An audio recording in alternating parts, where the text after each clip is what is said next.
Hello everyone, welcome back. It's Empyrion Galactic Survival episode 23. I'm Enigmius and today we're getting off this planet for at least a little while. We've mostly done our capital vessel. You can see sitting out here. It's got a name, the Spectre A.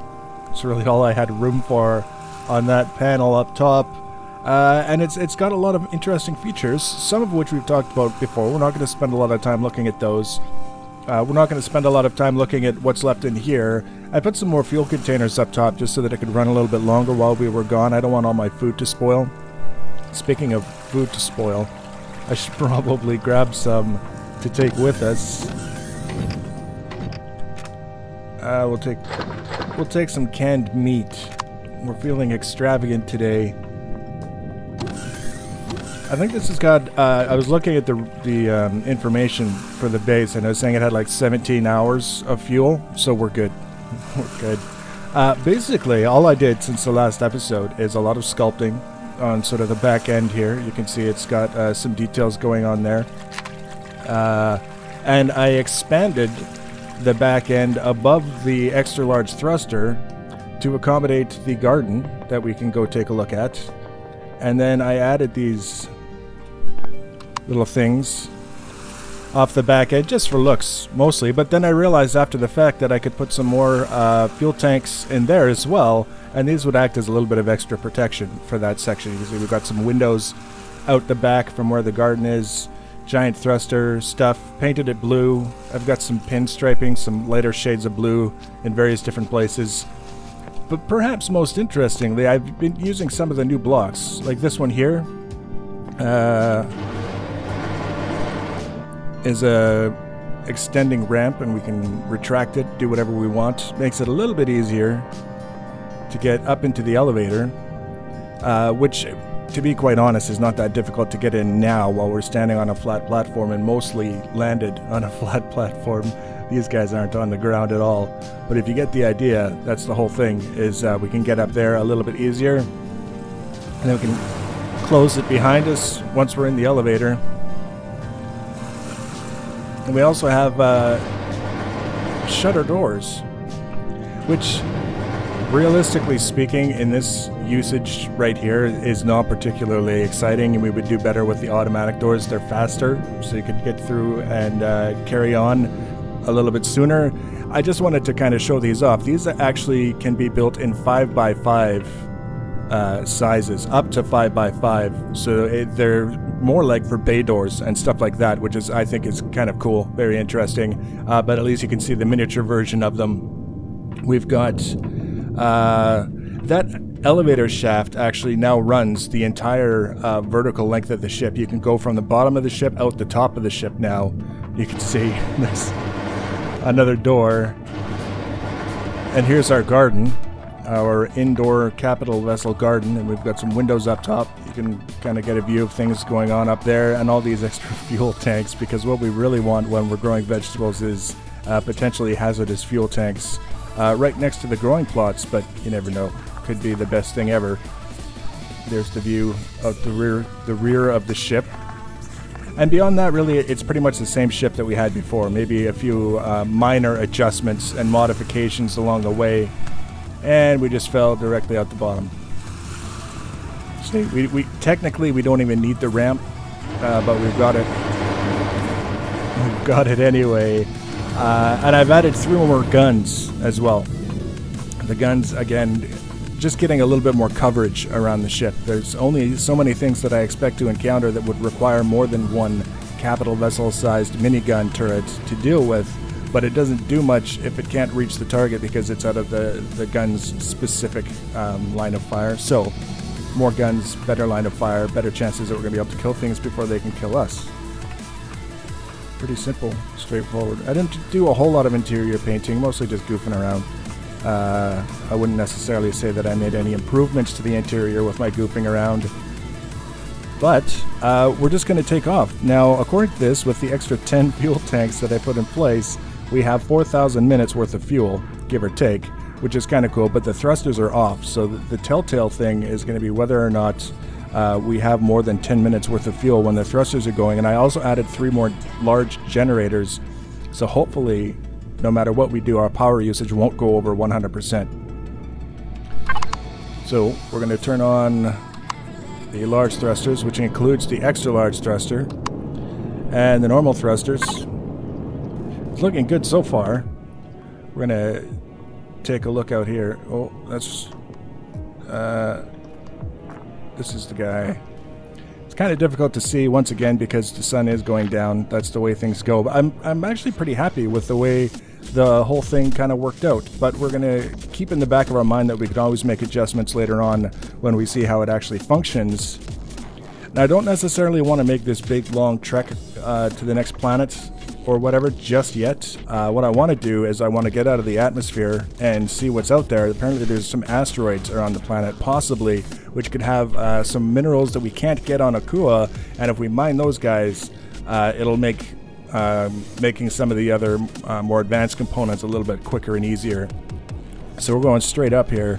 I think it's going to take no time at all. Distance to orbit, 500 meters, 400 meters, 300 meters. It's definitely not supposed to be an ordeal getting out of the atmosphere, basically. If you can climb, you can go. Oh, the bottom of our ship was on fire. Oh, look at all the asteroids. What do we need to do? We need to reset that guy. And apparently, uh-oh. Oh no, we've got upward facing thrusters. We just don't have a lot of them and they're not big. So it takes a little while to change our speed. So now we're completely stopped. And we can take a look around and see what we've got here. So there's Akua. Such that it is. And we've got this belt of asteroids pretty much all the way around it, which is kind of neat. And I think that's a moon over there off in the distance. I was reading something about someone saying they went to a moon, or maybe that's the moon there. I think that's a more realistic looking moon, given the distance between that one and that one. Or in other words, if that one over there is a moon, what the hell is this thing? That's a question that I want to know. So, enough goofing around. Let's push into this asteroid belt and see what we find. I need to be keeping a very close eye on our oxygen because I'll tell you what, I did not put on my helmet when we left the planet. Now, I don't know what to expect from these asteroids, whether they're each going to have their own kind of deposit, or we have to look for the ones that have deposits because not all of them will. There's some interesting shapes. Anyway, we've got the bland circular asteroids, and we've got the moderately pockmarked asteroids, and then we've got the ones that look like Play-Doh that someone jammed their thumb into. What's this here? Who knows? We don't know. You can see all the RCS units that we put in the ship are definitely helping us to maneuver to at least some extent, but also at the same time it's pretty twitchy. Also, I can see right now that these little thrusters providing our directional movement not going to keep me happy for very long. We're going to have to look at getting more generators, I think, and some larger thrusters. We've got the turning capacity, but we don't have the side-to-side movement or the... I mean, this is hands off the keyboard and I'm still ascending, if you want to call it ascending, because the little thrusters that I have just aren't doing the job. So we'll keep that in mind. We can experiment with adding more thrusters later on. I think what we may end up doing here is space drone plasma. I don't want to fight a space drone plasma, or do I? What could a space drone plasma possibly have for me? We're going to kind of... The guns should work within 1 kilometer. My guns should. That's you, minigun turrets. Oh, no, don't. Oh, that guy's shooting at us, and my turrets are like, we don't care. Oh, there we go. Now the turrets care. So, we get to jump out and see what this guy has. There we go. We got our helmet on. Is this going to be one of those things where we can't move unless we've got a gravity well or something?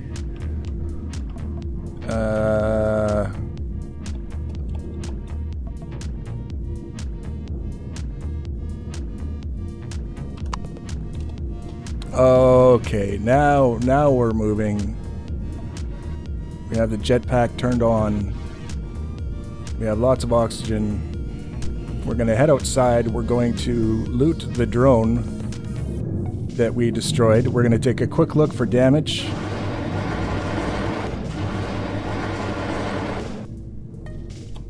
Straight out the bottom. Look at this. Space.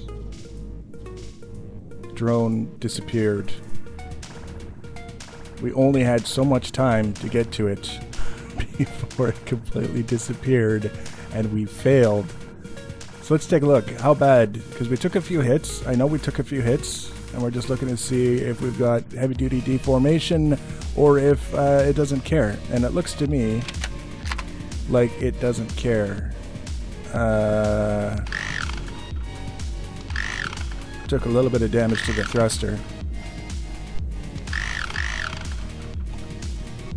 Very minor damage overall. We didn't get hit a lot, but we did get hit, and I was just concerned. I remember a while back reading someone complaining that they had gone to a dangerous place and they were there for 30 seconds and it did like this massive amount of damage, and they were very unhappy. And the tuning, as far as I know of things, hasn't changed since then, but it may be a more advanced place that they were referring to. Now we can actually see the exterior of the ship, which is lit.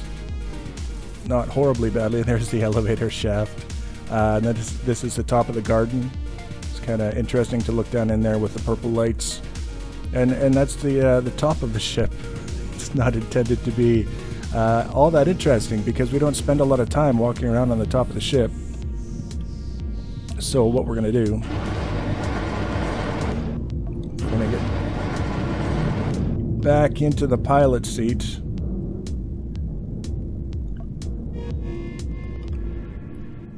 And we'll change our view. That station has me really kind of curious, but our history with stations in this game is that they tend to not be all that friendly. I wonder, actually, what we can do, maybe, we're going to sneak forward ever so slightly.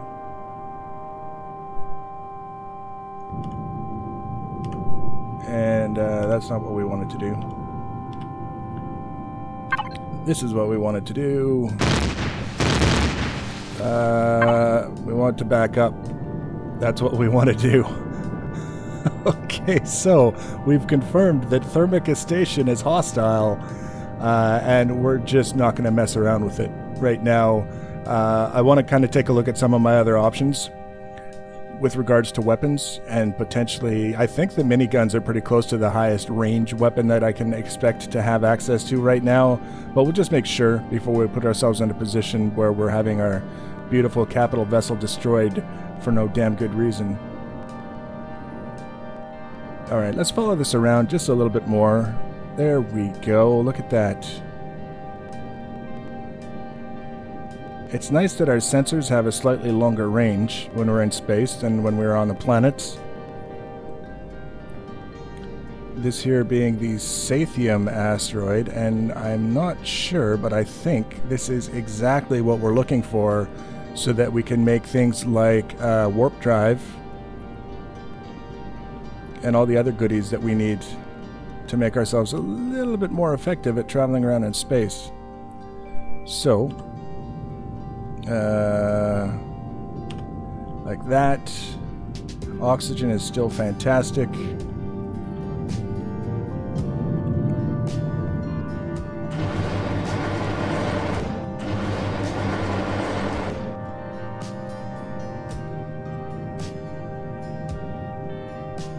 And hopefully we don't get attacked by any drones out here. I see something.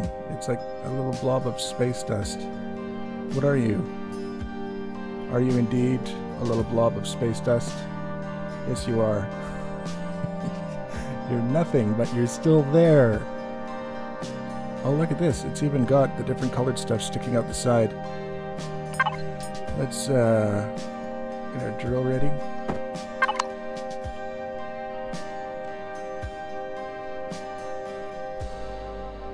We'll find out soon enough if this is the stuff that we're looking for.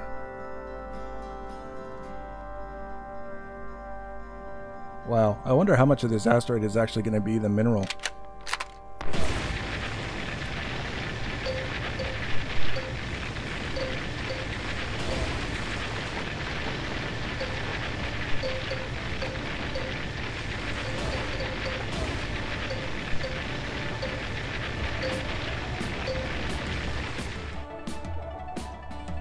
Alright, so we dug a pretty decent sized hole in this asteroid, and we've barely touched the surface of the Sathium ore that's available here. You can see this whole bright section here, and all of this in here is still the ore, and we have, wow, just over 2 stacks of this stuff. This, you know what? Oh, I wanted the stone, not the food. Damn it.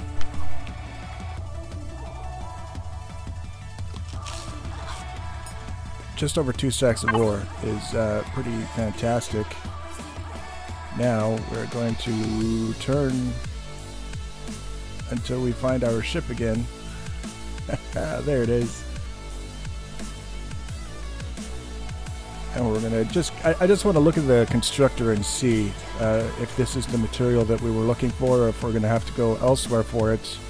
And I got one more thing that I want to do for this episode before we call it quits, and then we'll come back in the next episode and we'll do some more exploring and goofing around with our new shiny capital vessel, and see if we can't find ourselves a home to set up and create concerted mayhem for the inhabitants of that home, like we did on the last one.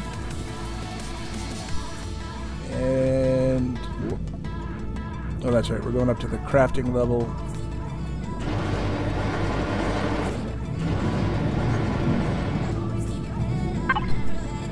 We're gonna dump these off in there where they're relatively safe, and we're going to take a look at some of these components and bits. Sathium ingot, we can make lots and lots of those now. Silicon ingot and Sathium ingot, yes. Silicon and neodymium. We have a little bit of neodymium, not a lot. And the arrestrium and zirconium are the ones that it's going to take a little while. So that's going to be exactly what we were hoping it would be. So for now, all I want to do is get this started. Alright, now we're going to do a little navigation. We're going to take a look around. We're going to plot a course in our brain, and then we're going to go for it. We're going to see what's going on down on that moon. I think that would be kind of a fun thing to do. That's a planet. That's not the moon. There's Akua. And if we follow the asteroid belt around, we should see the moon. There it is, right there. Now the only thing that I have to be careful of is that this is in fact a moon, and also that there are no more stations orbiting that moon that are going to cause problems for us.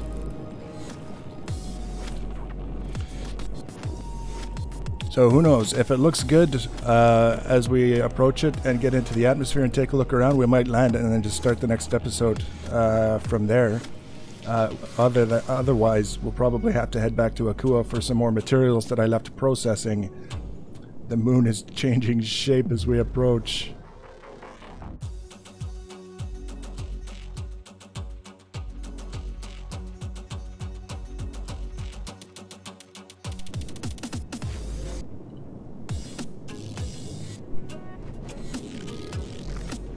We have alien structures of some sort off in the distance.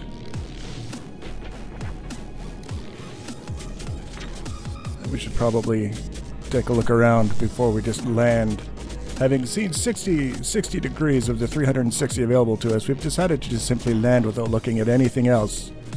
Then we wonder why we leave orbit with half a ship.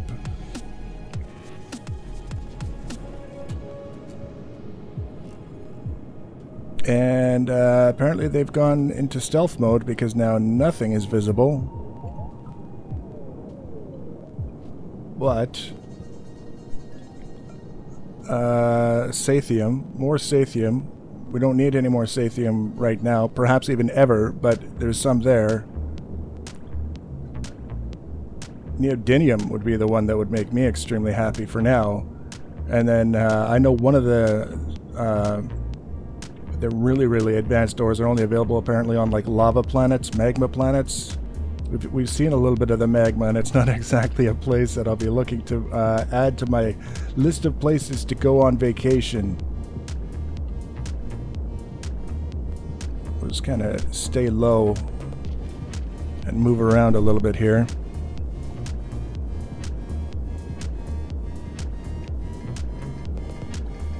Whoa. Minigun drone. Ghost Rider Base 2. And as soon as you... there's a green barrier there that we didn't see until we started going through it. And when you pass through it, that base was directly in front of us. So, I think what we're going to do... we're going to head back to Akua, because it doesn't take long. We're going to let some of this S stuff, whatever, the ore that we just got, we're going to let it process. We're going to put in a warp drive, possibly a gravity drive on the ship. Fuel for the warp drive, all those other things, and then we're going to come back and we're going to start building a base on the moon out of concrete from which to stage our adventures, killing bad guys in these moon bases. So that, I mean, we went from Akua with bases that we had all destroyed, or at least cleared all the bad guys out of them, to a moon with even more bases to start messing around with, and a much bigger ship with more materials and access to much more interesting technology. So I'm pretty happy with that. Now, if you want to be notified when I add the next episode, you can subscribe to my channel or follow me on social media. Links for social media, as always, are in the information section below the video. Feel free to leave your comments and feedback. Thanks for watching, guys, and take care.